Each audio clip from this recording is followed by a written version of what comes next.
Na araw mga katropa. So ngayon ay araw ng linggo. Mag-update tayo ng ating house renovation. So tara dito sa loob. So ito nga mga katropa, at nalagyan na nila ng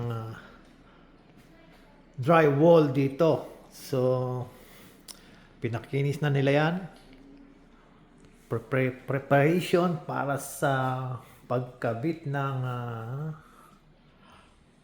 kitchen cabinet. Yan. So, kakabit na nila yan. Nahanda na nila ang lahat. At pati ang ating kitchen tiles floor ay tapos na. Yan.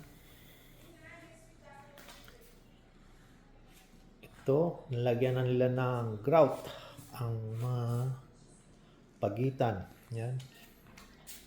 Ito, nalagyan na nila.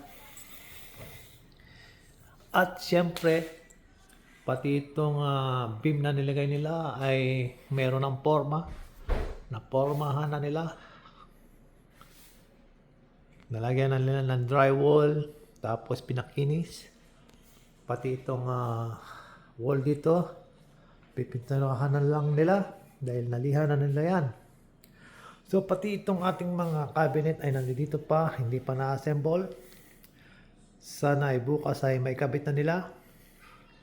At syempre, dito tayo sa ating toilet. Dahil ang toilet ay gagawin din. Ito nga pala ang toilet. Tindin natin ang ilaw. Yan.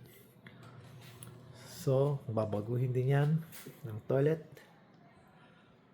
So, yan mga katropa, ang ating update sa ating house renovation. Maraming salamat sa inyong pagsubaybay. At sana ipatuloy nyo pa rin subaybayan ang ating house renovation video na ito. At maraming salamat po sa inyong lahat. At God bless you all.